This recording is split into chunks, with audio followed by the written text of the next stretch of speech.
दोस्तों कल्कि 2898 एडी 2024 की एक Indian epic science fiction film है जो आपको फ्यूचर में ले जाने का पूरा प्लान बना के रखती है। वैसे ये फिल्म पहली बार इंट्रोड्यूस कर रही है कल्कि सिनेमेटिक यूनिवर्स को, जो हिंदू स्क्रिप्चर से इंस्पायर्ड है और इसकी स्टोरी सेट है पोस्ट एपोकलिप्टिक वर्ल्ड में, जहाँ 2898 एडी का जमाना है और ह्यूमंस के पास सब कुछ है, बस सर्वाइवल का आइडिया नहीं है। और ये फिल्म एक एलाइड ग्रुप के मिशन के अराउंड घूमती है जो सम 80 नाम के एक लैब सब्जेक्ट के अनबॉर्न बच्चे कल्कि को बचाने निकलते हैं। मतलब भैया बच्चे का नाम कल्कि और पूरी दुनिया इसको बचाने के लिए लाइन में लगी है। तो बिना देर के चलिए वीडियो स्टार्ट करते हैं।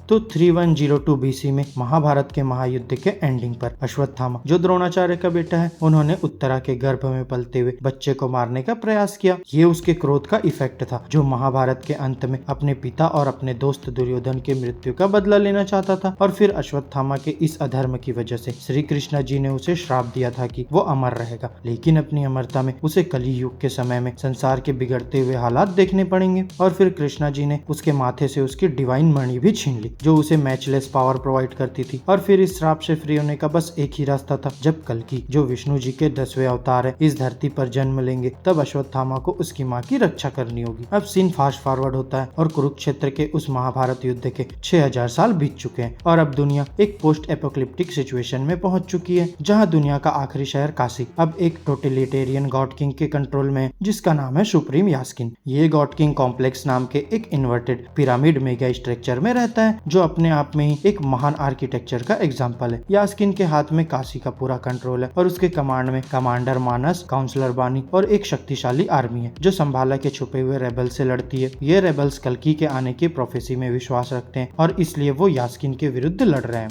यास्किन एक सीक्रेटिव एक्सपेरिमेंट प्रोजेक्ट के भी चला रहा है, जिसमें काशी के फर्टाइल फीमेल रिफ्यूजीज को फोर्सफुली कॉम्प्लेक्स में ले जाया जाता है। इस एक्सपेरिमेंट का मकसद एक सीरम बनाना है, लेकिन ये सीरम तब तक पावरफुल नहीं होता जब तक फोर्टस 150 दिन तक गेस्टेड ना हो। वैसे अब तक किसी भी सब्जेक्ट ने ये पीरियड सरवाइव नहीं किया है, लेकिन यास्किन अपने एक्सपेरिमेंट्स को आगे बढ़ाता जा रहा है, क्योंकि उसका मकसद है इस सीरम के माध्यम से अमरता और अपार शक्ति प्राप्त करना। वहीं इस दुख भरी दुनिया में राया, एक छोटी सी लड़की जो अपने अस्तित्व को लड़के के रूप में छुपा रही थी, प्रोजेक्ट के चक्कर में फंस जाती है, लेकिन संभालन रिबेल्स की मदद से वो बच जाती है और भागते भागते एक गुफा में पहुंच जाती है, जहां उसकी मुलाकात अश्वत्थामा से होती है। अश्वत्थामा, जो हजारों सालों से श्रापित जीवन जी रहा था, उस लड़की में कुछ अलग दिखता है और उसके माथे पे एक चमत्कारी मणि चमक रही थी, जो दरअसल अश्वत्थामा की डिवाइन मणि थी। और फिर जैसे ही वो मणि अश्वत्थामा के माथे पर लगती है, उसे एक दिव्य दर्शन होता है कि कल्कि की माँ प्रेग्नेंट है और वो उस माँ को ढूंढने निकल पड़ता है, क्योंकि उसकी मुक्ति उसी माँ की रक्षा करने में छुपी है। वहीं कॉम्प्लेक्स में सम 80, जो प्रोजेक्ट के का एक सब्जेक्ट थी, अपने 150 दिन के प्रेगनेंसी पीरियड को छुपा रही थी, लेकिन उसका राज जल्दी खुल जाता है। कमांडर मानस उसके फोर्टस से एक ड्रॉप सीरम एक्सट्रैक्ट करता है, जो उसके मिशन को सफल बनाने का एक कदम था, लेकिन संभालन रिबेल्स उसे बचाकर कॉम्प्लेक्स से निकाल लेते हैं और उसका नया नाम सुमंती रखा जाता है। इस मिशन के दौरान उनका ट्रांसपोर्ट बाउंटी हंटर्स और राइडर्स द्वारा एम्बुश किया जाता है और अब एक बाउंटी हंटर भैरवा अपनी AI सुपरकार बुज्जी के साथ उनका पीछा करता है, लेकिन संभाला के रिबेल्स उन्हें हराने में सफल होते हैं। वहीं संभाला में घुसते ही कॉम्प्लेक्स के सोल्जर्स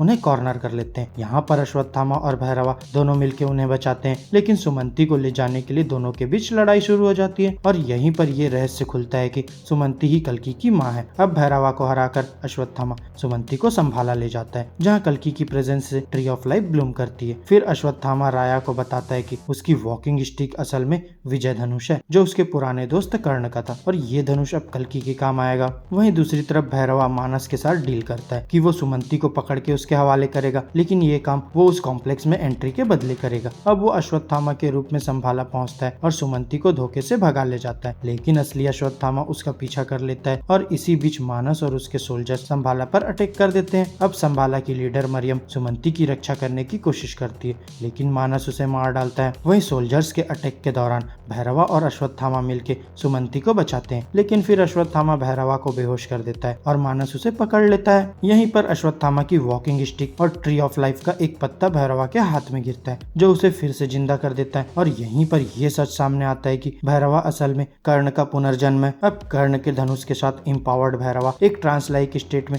सब सोल्जर्स को मार डालता है और मानस को भी खत्म कर देता है। फिर अपने ट्रांस से बाहर आके भैरवा सुमंती को ले जाता है और अश्वत्थामा बस देखता रह जाता है, क्योंकि अब उसकी मुक्ति सुमंती की रक्षा करने में है। अब मिड क्रेडिट सीन में यास्किन उस सीरम की एक ड्रॉप का यूज करता है जो सुमंती के फोटस से एक्सट्रैक्ट किया गया था। सीरम के इफेक्ट से यास्किन को कल्कि के कुछ पावर्स का बेनिफिट मिलता है और वो एक सुपर ह्यूमन बन जाता है। वहीं अपने नए पावर्स के साथ यास्किन अर्जुन का बो गांडीव उठाता है और वादा करता है कि वो खुद सुमंती और उसके बच्चे को पकड़कर दुनिया को अपने अनुसार नई शेप देगा। तो दोस्तों, अश्वत्थामा की ये नई युद्ध कथा अब कल्कि के जन्म और दुनिया को बचाने की इस ग्रेट जर्नी में बदल चुकी है। यास्किन के बढ़ते हुए पावर्स और भैरवा के पुनर्जन्म के साथ ये सफर और भी कठिन होने वाला है, लेकिन अश्वत्थामा अपनी अमरता की पीड़ाओं से आजाद होने के लिए इस युद्ध में अपना सारा बल लगाने वाला है। वैसे क्या अश्वत्थामा अपने श्राप से मुक्त हो पाएगा? क्या कल्कि के आने से दुनिया का उद्धार होगा? ये सब देखना अब जरूरी है। तो आज के लिए बस इतना ही, और अब अगर वीडियो अच्छी लगी हो तो वीडियो को लाइक करो, चैनल को सब्सक्राइब करो और ऐसे ही मजेदार वीडियो के लिए सब बटन प्रेस करना ना भूलना। अब हम मिलेंगे अपने अगले वीडियो में, तब तक के लिए बाय बाय दोस्तों।